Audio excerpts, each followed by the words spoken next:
TWM Podcast.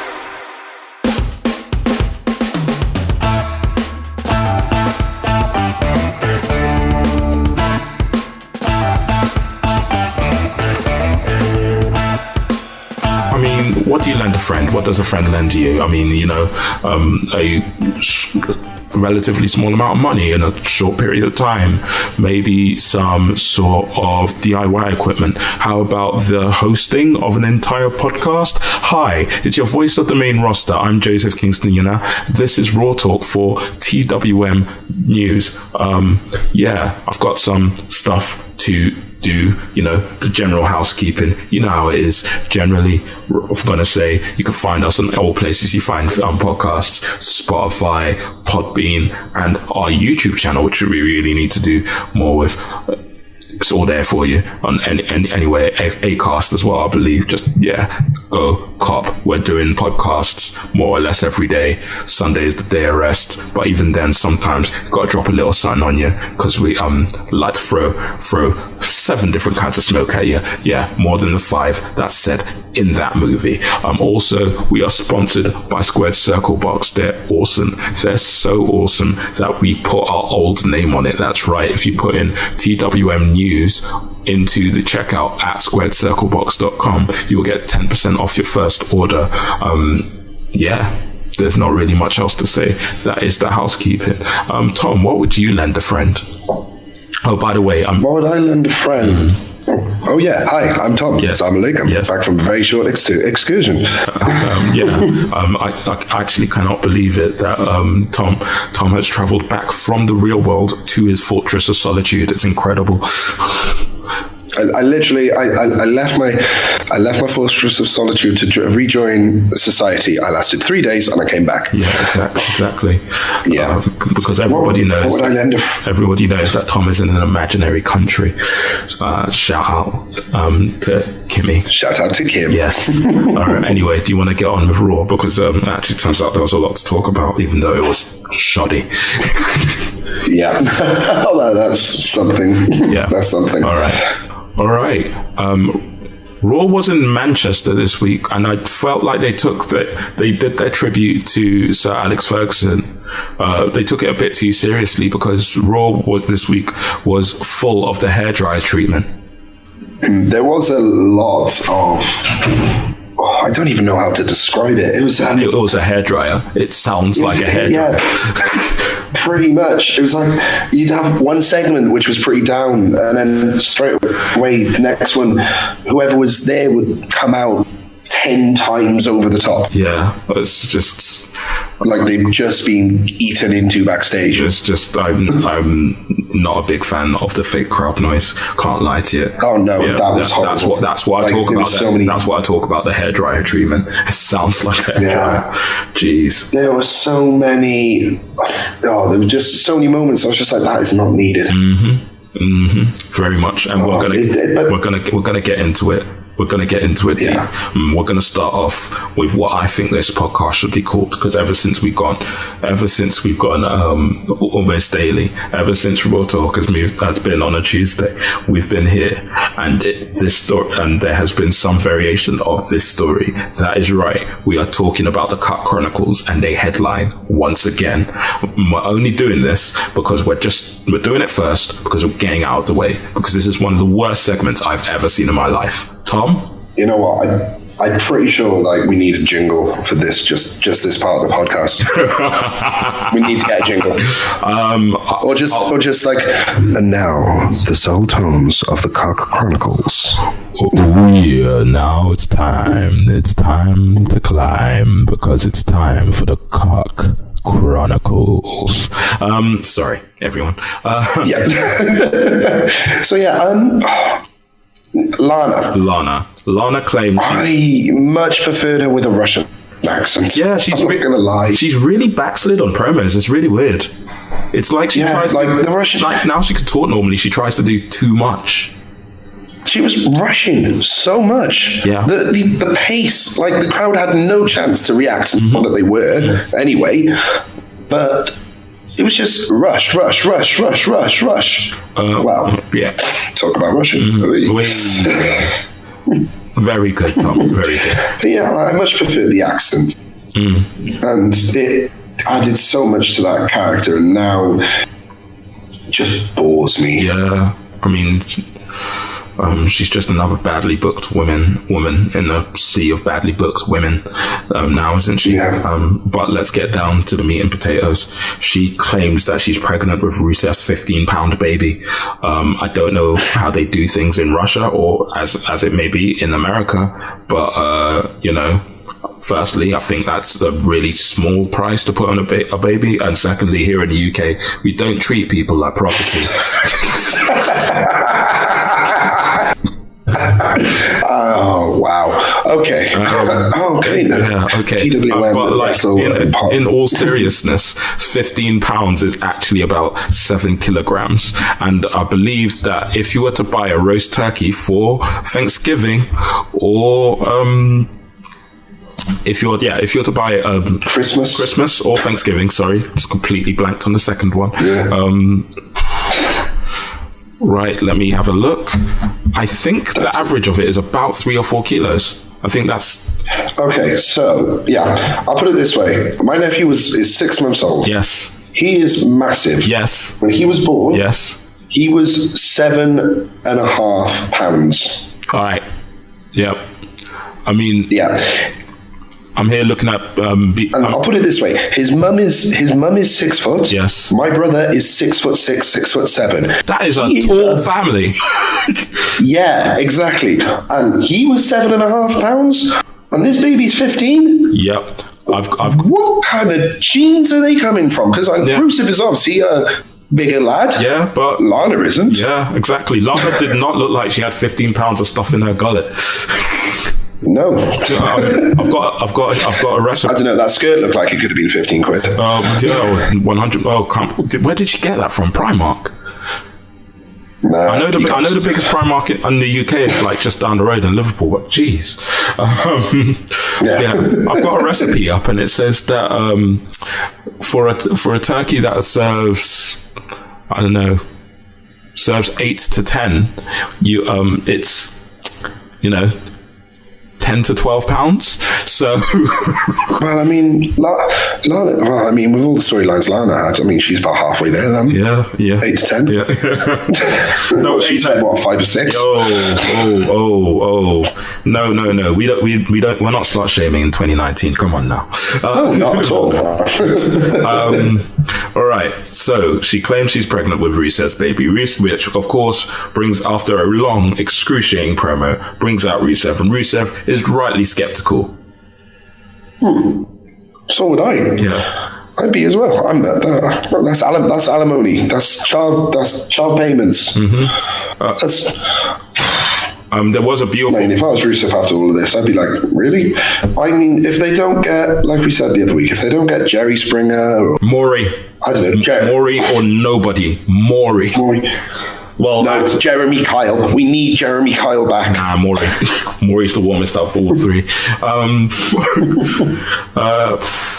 Yeah. So, Rusev's arbitrary skepticism causes Lana to attack. Yeah.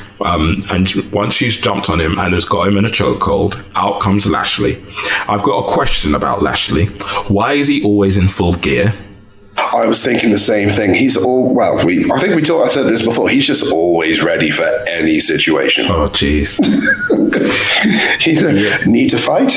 Absolutely fine. We need to tend to the surfaces of your girlfriend? Absolutely fine. Oh my God. Need to become a baby oil model? Absolutely perfect. Yeah. Lashley. Oh no, just remember the other situation. And Aleister Black is still waiting in the closet. Oh, no. Oh, that sounded bad. But yeah, we'll get to that. My favorite bit of this segment was when Rusev first came out. Lana broke character and gave him the sweetest smile. It was cute. However, the end of the segment ends in Lashley beating down Rusev and Lana revealing she was lying all along, much to the surprise of precisely 5 people in that stadium. And I'm pretty sure they would have been the reserves from the Manchester United under-17s team. Well, 3 of them. The other 2 were Rich and Adam. Shout out to you 2. I do believe we had our friend who's up in Newcastle now, Emily, actually tweeting saying she phoned her ex-boyfriend to check, is Lana actually pregnant? Absolutely astounding. I'm pretty sure Emily is going to end up getting a mention on every single podcast now. To be fair, like, she's such a unique child. I think she deserves it. That's a way of putting it. Such a special child. Yeah.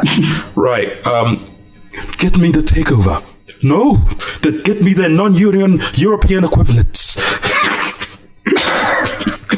You know what? I was actually really happy to see Imperium. Yeah. It's like in NXT, they're bastards, but you know what? They're our bastards. Yes, so go on there and kick ass. I love the New World Symphony. What a song! What a choice for an entrance song. And hearing it on main roster is crazy. I've seen Volta chop somebody in the basement of a Camden bar in front of 200 people. I've been in the Frog and I can beat that. I've been in the Frog and Fiddle with a ring that barely fits in to the room, with 100 people standing there, Flash Morgan Webster waiting to see who's coming out, and we just hear and me and Mike go absolutely mental. And Flash Morgan Webster turning around going, yep, okay, I'm losing my title tonight, bye. I think we're going to call it even, because trust me, the venue I'm talking about is small. It's not. You know what? That's going to have to be a poll, I think. Like which venue, the Frog and Fiddle or yours? Yeah. And when you see the size of the barn, you'll understand why. Fair enough. We'll agree to disagree here. But the fact that this happened, Seth Rollins, the WWE's golden child versus Volta, a man who we have seen up and down this country absolutely dominate. And we saw that on main roster, is pretty crazy. I loved it. You know what? I was into it. I do like Volta's wrestling style, and Seth Rollins really leaned into it as well. I think their respective styles really complement each other. However, it did expose that Volta isn't actually that big. I know. It was a bit like, okay, so Volta's just a bit stocky. Yeah. I think it's the way you're putting it. Yeah, even though he's that height. Volta's definitely got the girth, but I'm talking about length.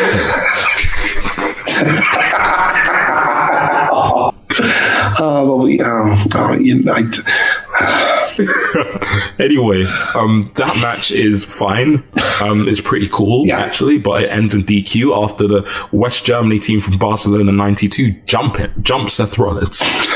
Because that is the gimmick. Why have I never... That is the gimmick. Yeah, pretty much. Everyone's like, they're Nazis. I'm like, no, they're not. They're just a super... No, they're the German team from Mighty Ducks 2. Exactly. Yes! Exactly. Matching tracksuits, clean cuts. What I'm taking what they do far too seriously. Perfect posture. Exactly. All of it. Just incredible.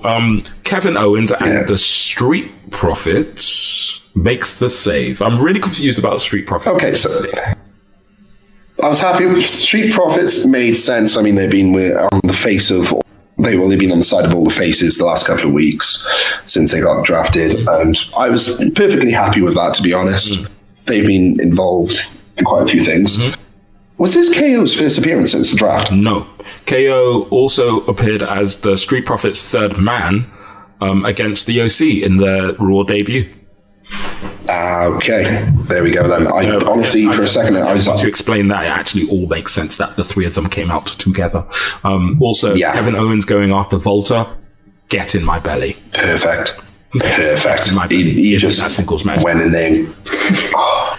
That would be actually just Kevin Owens against any member of Imperium. I would take. Axel D. Jr.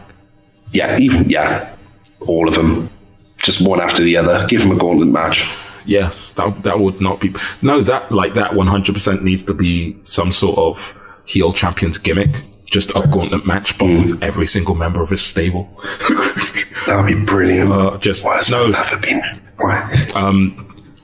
hasn't been done enough. No, random sidebar. I think that should be the gimmick when a member of Do Not Resuscitate inevitably wins the Proteus Championship belt. If you want to hear more indie talk, listen to the Indie Wrestling Show out tomorrow.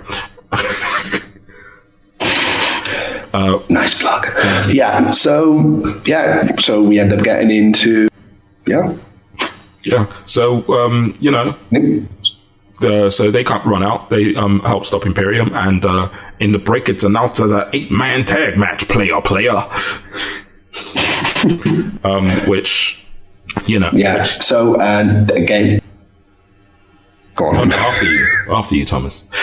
No, I was going to say, it's just standard Raw booking. Yeah, standard Raw. After this. Exactly. The faces win an 8-man tag.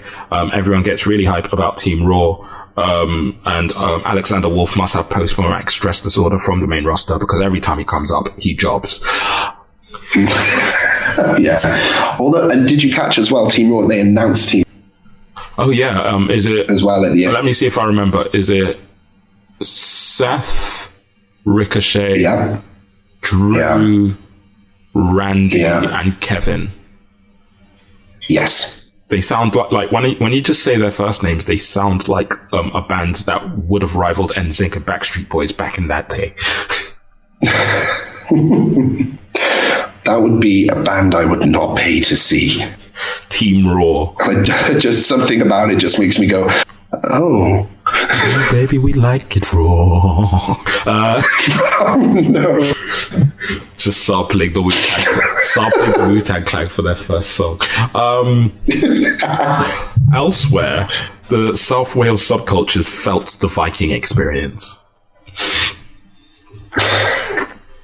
I've been talking for weeks about how the Viking experience as the Raw Tag Team Champions should not be given jobbers every week. And they finally get a proper tag team. And it's my boys. Yep. It's my boys from Dragon Pro. Yep. Mark Andrews and Flash Morgan Webster. And I was like, I didn't, because I'll say I didn't look at any spoilers for the show. The only thing I knew was apparently Lana was pregnant. That's the only thing I knew. Didn't look at anything else. Yeah, because and I knew that because Adam and Richard thought it was so bad, everyone deserved to know immediately. Yeah. But yeah, so one of us, and I actually knew this because I guessed it. It was a genuine guess. I guessed it, and Matty just did not give me a reply in that way that he does it. What was that? Guess this. No, he was just like, no spoilers for who the Viking Raiders fight on Raw, and I was like, oh, was it the South Wales subculture? Just not knowing, and he just ignored me. Well, I know that Mark was there in some capacity anyway, because Junior had a gig on Friday, on Friday when they taped this in Bristol, and 11th hour he got pulled. Ooh, interesting. So, and obviously he had to go to the tapings, but they got in there, South Wales subculture got in their spots. They sounded over with the crowd. Yep. Didn't sound like it was pumped in. Mm-hmm. Well, yeah, they put forward the best foot that they could. They're part of the NXT invasion. And I guess that NXT can't have it all their own way. And also, there was no way that they were going to put over Buzz and Woody. No, there was no way. But still, it was good that Vikings Experience finally got a proper tag team instead of jobbers. Yeah. And the boy showed what they can do to the wrestling world. And it was great hearing Junior in a massive arena like that, in the Manchester Arena on Raw. Mad.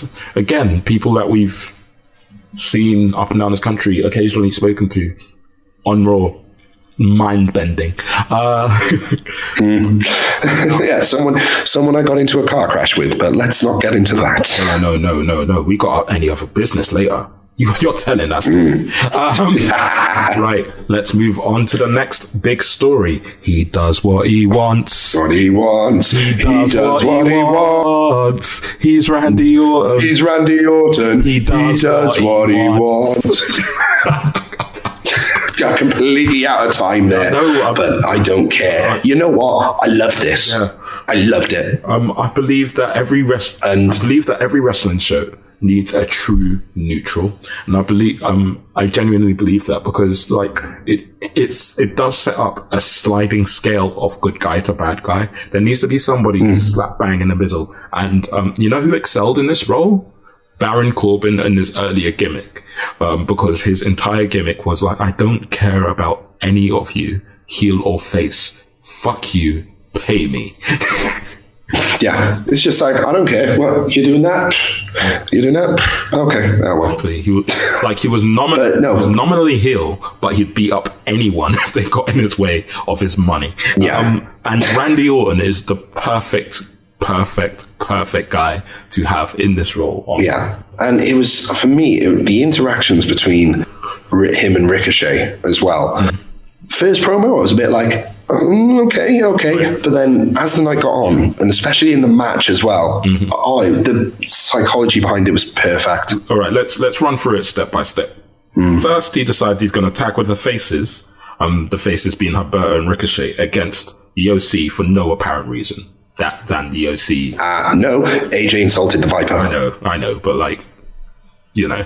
AJ insulted the Viper in that promo. That's why I think Orton came across. This podcast, and indeed all TWM podcasts, are brought to you by SquaredCircleBox.com, the only place for your monthly wrestling box needs. With things from superstars from WWE, AEW, New Japan Pro Wrestling, Impact Wrestling, British Wrestling, Independent Wrestling, and loads more, it is the only place that matters if you want to get the best wrestling swag for a low price. That low price is just £25, people. What a bargain! And you can get snapbacks, t-shirts, magazines, DVDs, trinkets, whatchamacallit, doodads, you name it, they have it each and every month. And just because you listen to TWM, you sexy people, you get 10% off your first order. All you got to do is use the code TWM News in the checkout. Just use the code TWM News in the checkout for 10% off your first order at SquaredCircleBox.com.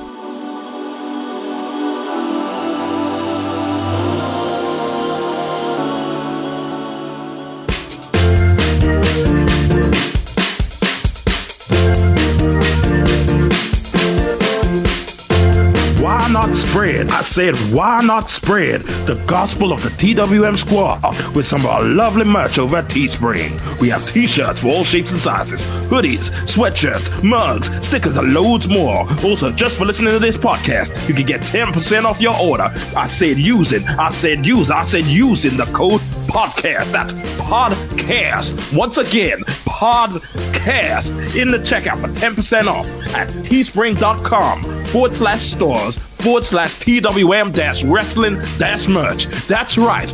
Praise. Testify. No, I do get it how you did, but like, to be honest, Randy Orton doesn't give a fuck. He could have just laughed at and walked off. I think, again, just to do it to get into Ricochet. Yeah, exactly.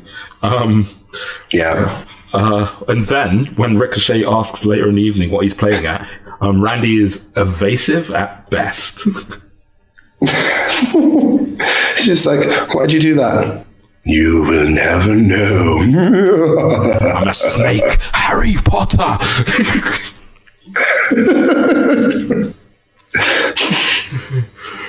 Harry Potter, my greatest rival. You have come to death. Sorry for doing evil lovely for no reason. Voldemort. I got it. I'm a Potterhead. Right. Harry Potter. Right, and after that, during the match, he's vaguely antagonistic to Ricochet, the one and only. Just throughout, just be like, you know, not acting like he wants to tag it and not tagging him. Just lots and lots of just pointlessly petty bullshit. It's beautiful. It was great. It was lovely. Oh, and I was trying to do what I can't. You know what? I can't put it to anything, but I was watching it and I was just like, I'm loving just the little nuances in that. The match, I was more interested in their two interactions than the match itself. I mean, Alberto is got but that's what charisma vacuum. Wrestling should be. And yeah, you look for those little moments. With storytelling at the end of the day. 100%. You know, and then, you know, and the end. And the end stops. Yes. Oh, the end was great. You could tell what was going to happen a mile off. Yeah. But it was still great to see. Just the way in, just like, the turnaround. Watch this. Bam. Done. Brilliant. And then just Ricochet being just there on his tiptoes, just like completely what's going to happen? Completely nonplussed. Nonplussed Ricochet is actually just brilliant. Ricochet at one point had a look on his face reminiscent of the brand new Sonic. Which looks amazing now, I will say. Yeah. Well done, Paramount. Well, yeah, that's what happens when you listen to the people that have been obsessed with a character for years and years. Yeah. So yeah, talking about the end of the match then. Obviously, Orton wasn't the one who got the pin. No, it wasn't. Amongst all of this drama, Humberto pins AJ Styles for the very first time. Matthew Ian Della, hold your L.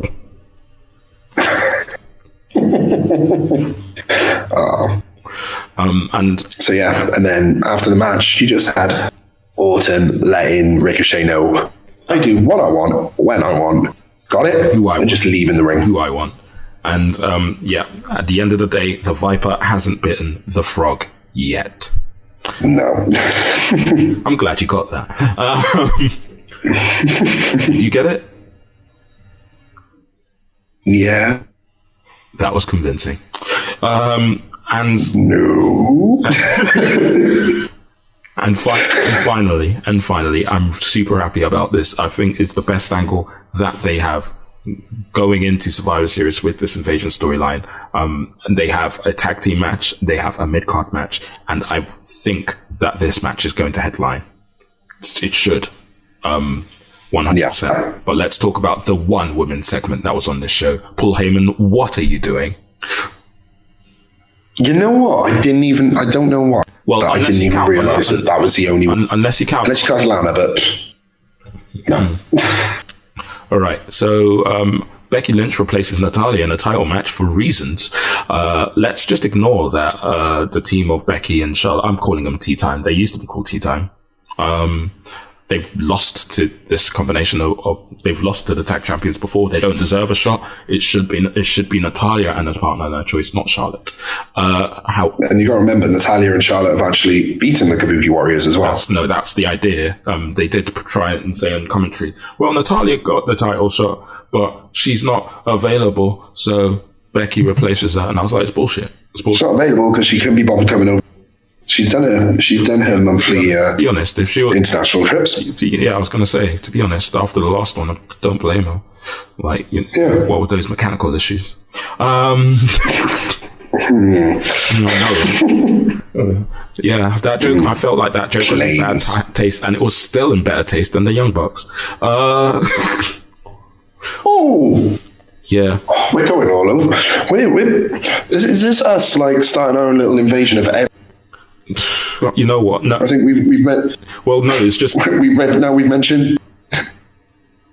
Do you want the truth? I've had a pretty terrible day thus far, so I'm just firing shots.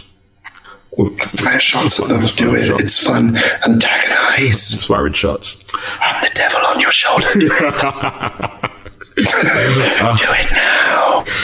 All right. Go for the Total Divas team. I am on the Total Divas team. Anyway. You're already there. Right. Let's get into the nitty gritty here because obviously Becky, Charlotte, Kairi Sane, Asuka, consummate workers, obviously going to put on a really decent match. It was okay. I'd say it was probably downhill from here for all. Best match on the show. Best match on the show by far. I'm really interested in how they're making Kairi Sane just a comedic villain. Yeah, it's refreshing. Yeah, it is, to be honest. Yeah, but like seeing a comedic villain who can actually wrestle, or can still wrestle properly, but still be that it's comedic / cocky. No, yeah, they're playing off her size a lot with the chops. Oh yeah, that reminded me of Goosebumps. Yes, attack. Yes, Mad Kurt himself. Yeah, just chopping Brooks as much as possible for a minute. Yeah. All right, so let's get to the big post-match angle, which has me super excited. Becky's distracted by Shayna. Shayna's pulled off the apron by Bayley, who eats a clothesline. The distraction of all of that causes Becky to be pinned by Asuka again.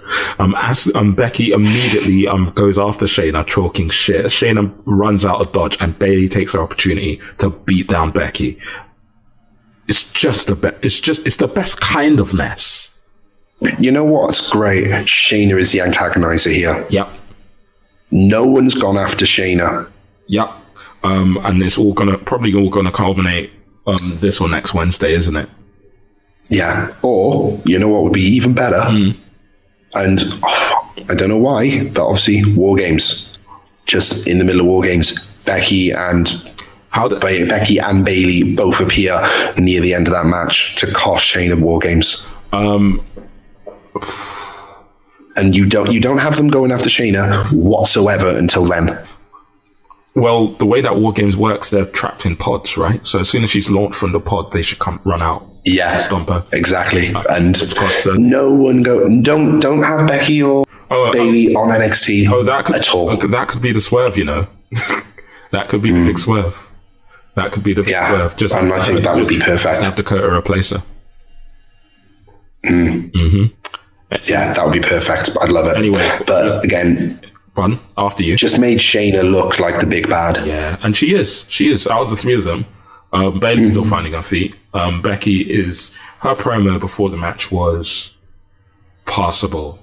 They've made her that whoever wrote that promo wrote that like every WWE face that there has been. It's really like just let them cut their own promos, guys. Come on. Just point A, point B, point C. Fight. Let Becky cut promos like her Twitter.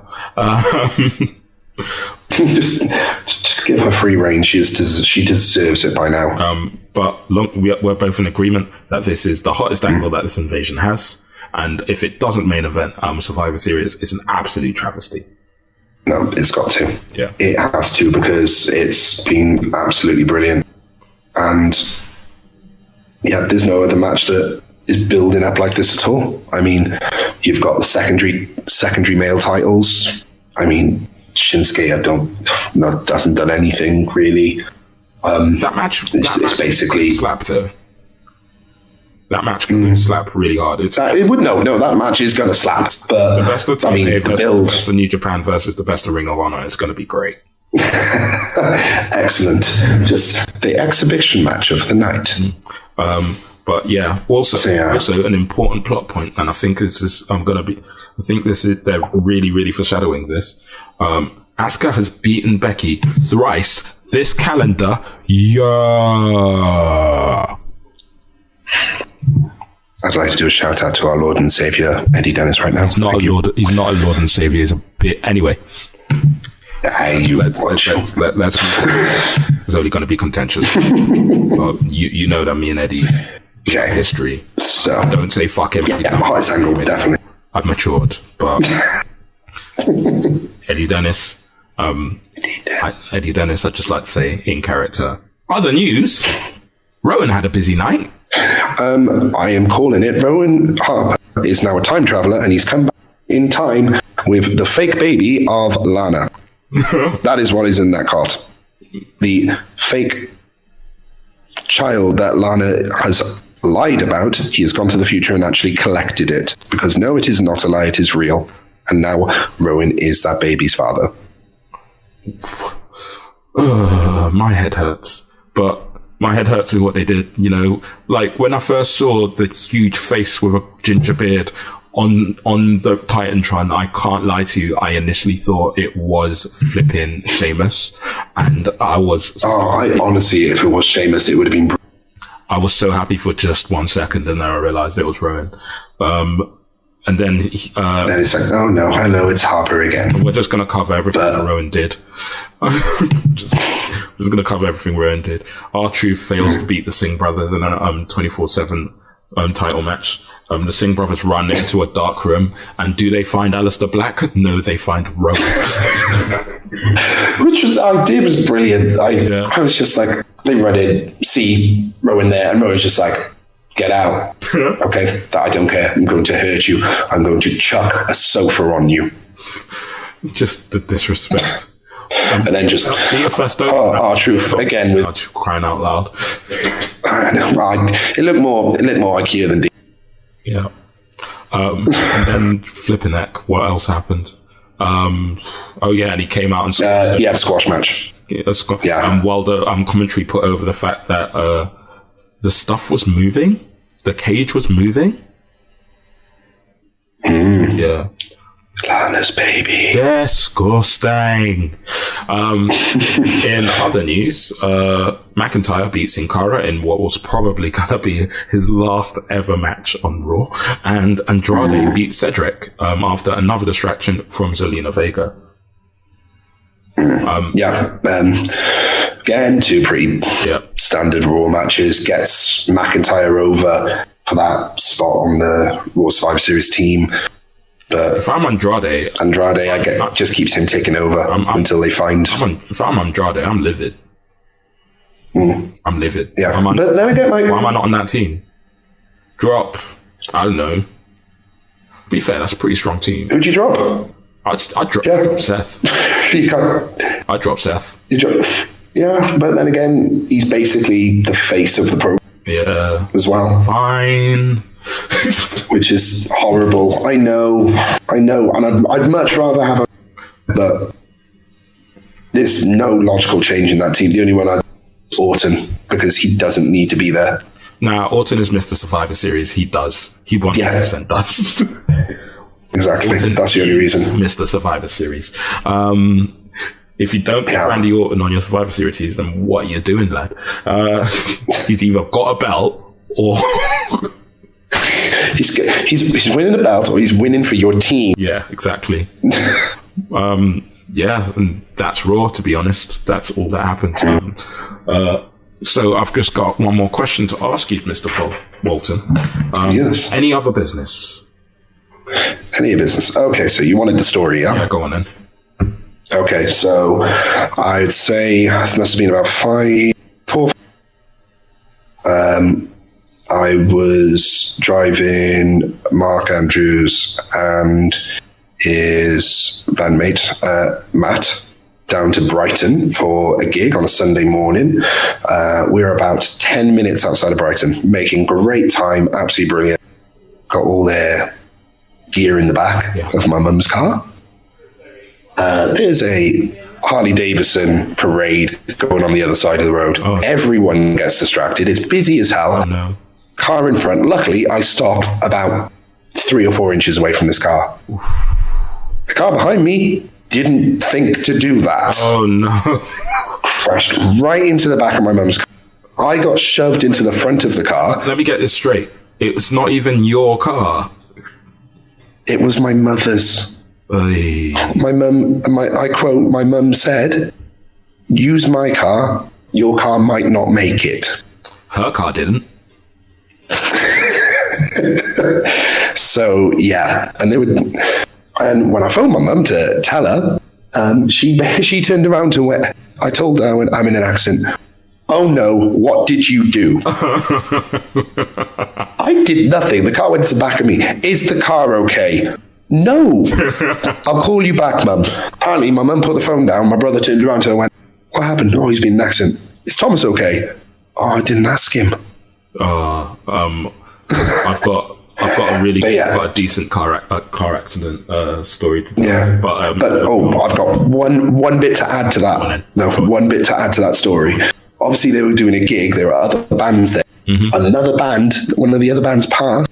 commented, big car crash, but big shout out to the guy wearing whatever band that Mark was wearing. Mark tweets back, no, that was us. We're not playing today. But thanks. Oh, jeez.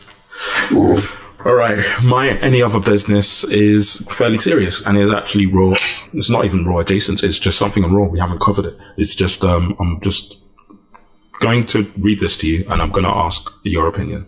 Okay. This was said on Raw by someone. I've spoken to you about sins, insanity, about being condemned. I've even spoken to you in riddles. But if I taught to you about secrets that would tie all of this together, secrets of a man not so well kept and the sins that have brought him. Hear me now as I speak in prophecies. I know who you are and I know what you have done. So knock on my door and pick a fight with me. That is more or less the word for word promo that Aleister Black cut. And Aleister Black has gone on record on Twitter saying that all of those cryptic promos hold clues as to his next opponent. Thomas, who do you think his next opponent is? Assuming they're on the Raw roster. So it's got to be Raw roster.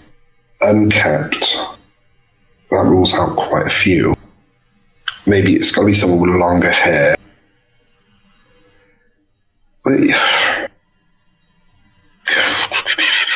I have no idea. Have you got the transcript? I do. I'll send it to you. I'll send it to you later. This can be a mystery. I'll compile these. Yeah. I mean, I don't want it to be something they're trying to push. Yeah. But for me, I can just picture. Wait there. What brand is Luke Harper on? Is he on SmackDown overall? Luke Harper, I don't think is wrestling on WWE TV again. Oh, damn. That doesn't help. Damn it. My choices are Seth or Rowan. Yeah, Rowan was in my head, but I was thinking more about his push. Yeah. And that he's on the SmackDown brand. Yeah. Luke Harper's on SmackDown. Maybe. Yeah. I'd say Rowan. Don't go. I wouldn't say Seth just yet. Oh, well. Although that would be a great. Sins, insanity, being condemned, secrets that tie everything together, a man not so well kept, and the sins that have brought him, and I know you are and what you have done. That's all similar things that the Fiend were saying to Seth Rollins in terms of him being a bad boy back when the Shield broke up. So True. It's interesting, isn't it? It's interesting. Yeah. Rollins or Rowan. I'd probably say Rowan. Yeah. At this moment, but yeah, there was two very good possibilities. Anyway, with that tinge of mystery, we are going to end Raw Talk because, to be quite frank, Raw doesn't deserve a longer runtime. Not this week. Tom, social media for the people. Okay. Yep. You can find me at TD Walton on the Twitter sphere. TD Walton on the Twitter sphere. You can find us, our website, our podcasts, which are coming out almost every day. Articles, so many articles. You can find us on every social media network at TWM Wrestle. You can find our website at twm.news. This has been Raw Talk. I'm not even going to give a handle because half the time I don't want to, and I started giving other people's handles out as a joke. See you later.